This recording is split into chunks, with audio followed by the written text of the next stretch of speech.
O corpo humano possui um sistema e uma estrutura extremamente complexa, e cada uma das minúsculas ou grandes partes do corpo são extremamente essenciais para que haja 100% de funcionamento do corpo. Mas ainda assim é possível que o corpo funcione mesmo não estando 100% completo. Por exemplo, os soldados que perderam membros na guerra e ainda assim permanecem vivos, claro, com condições limitadas, perna amputada ou até mesmo braços e entre outros membros. No entanto, há partes que são vitais, assim como o cérebro e o coração, vitais para a sobrevivência. Sem eles, não é possível viver. E é por isso que veremos hoje aqui no Finitime 3 curiosidades fascinantes sobre o coração. Então já se inscreva aqui no canal para não perder nenhuma atualização. Primeiramente, você já parou para pensar que o músculo do coração não fica dolorido como o das pernas e dos braços? Pois quando submetidos a certos tipos de exercícios, nossos músculos dos braços e das pernas, de forma geral, os chamados músculos esqueléticos podem ficar doloridos. Os minúsculos fios de proteína que formam os músculos, quando estimulados, deslizam uns sobre os outros, provocando movimentos de contração e alongamento, que por sua vez nos permitem correr, pular e levantar. E quando o esforço é maior que o habitual, os músculos sofrem pequenos danos. Aquela dor que sentimos no dia seguinte é resultado do processo de reparação empreendido pelas nossas células, que contribui, aliás, para tornar os músculos mais fortes. Mas afinal, por que os músculos do coração não chegam a doer como os demais? O que o coração tem de especial? Número 1. O coração está sempre batendo. O coração é a primeira estrutura a se formar no útero. No começo é basicamente um tubo, como diz o cardiologista Rory Francis. Aquele tubo, por meio de um processo de dobradura de origami realmente incrível, eventualmente se torna o coração maduro. Desde muito cedo no desenvolvimento embrionário bate um coração primitivo. E gradualmente, à medida que nós nos desenvolvemos no útero, ele se torna mais complexo, eventualmente formando a estrutura de 4 câmaras com a qual estamos familiarizados. Assim, quase desde o momento inicial até a morte, está sempre batendo. É por isso que tão cedo na gravidez se pode ouvir o batimento cardíaco do feto, aquele som que costuma emocionar os pais durante as consultas de pré-natal. E esse não é o único aspecto fascinante, pois de acordo com Rory Francis, se você colocar uma cultura de células cardíacas em uma placa de Petri, mesmo algumas, elas não apenas começarão a bater espontaneamente, mas também sincronizarão umas com as outras. Elas têm uma tendência intrínseca de pulsar. Para isso, as células precisam de muita energia. O que já remete no nosso ponto 2, justamente a capacidade dessas células serem cheias de energia.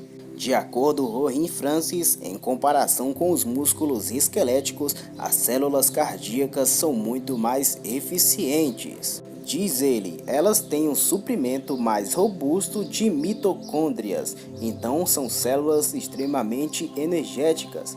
As mitocôndrias são uma espécie de fábrica de energia da célula.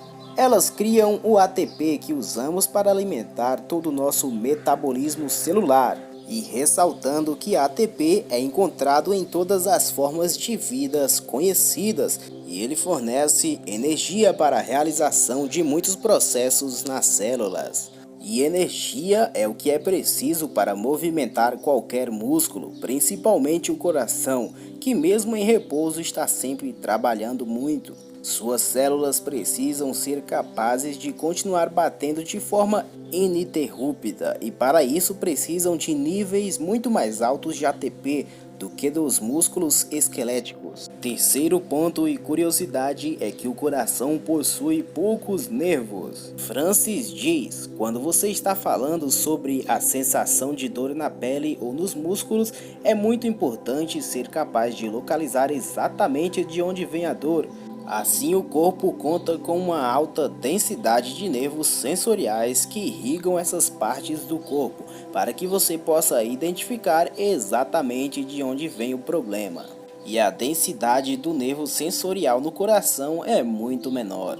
Parece preocupante, mas seria provavelmente pior se fosse diferente. Isso porque, se não fosse pelo fato de termos muito menos terminações nervosas em nosso coração, o sentiríamos constantemente e estaríamos cientes de cada batida. Dá para imaginar? Por mais maravilhoso que seja o coração, entretanto, ele tem uma grande desvantagem, que ele não se regenera quando danificado. O coração é péssimo em se consertar, disse Sanjay Sinha, membro sênior da British Heart Foundation e professor de medicina regenerativa cardiovascular da Universidade de Cambridge.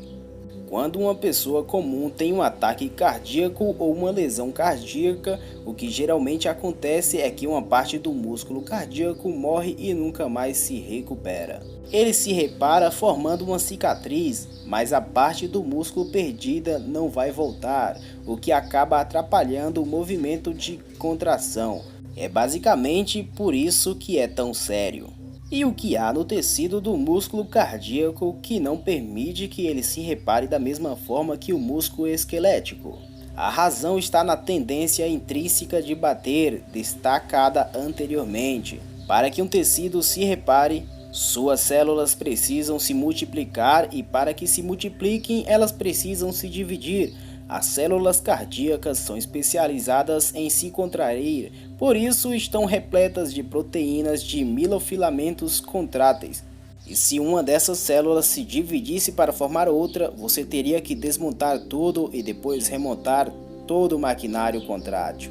E enquanto isso ocorresse, contudo, as células não seriam capazes de se contrair, algo que o coração não poderia se dar ao luxo de fazer, já que está em contínuo uso. Ou seja, o fato de não poder parar inibe a capacidade do coração de se reparar. E se você olhar bem de perto, poderá ver talvez 1% das células do músculo cardíaco se dividindo ao longo de um ano. Isso é muito baixo e não é suficiente para regenerar o coração. Então a melhor forma que nos resta é basicamente cuidar do coração. E como podemos fazer isso? A indicação e orientação de especialistas é fazer alguma atividade que deixe o coração um pouco sem fôlego por pelo menos meia hora, 3 vezes por semana. É como se isso funcionasse como uma manutenção do coração. Se você fizer isso, poderá evitar graves problemas com o seu amado coração. E se você gostou desse vídeo curioso e quer ver muito mais sobre vários assuntos, inscreva-se aqui no Finitime e não perda nenhuma atualização. Valeu, abraço!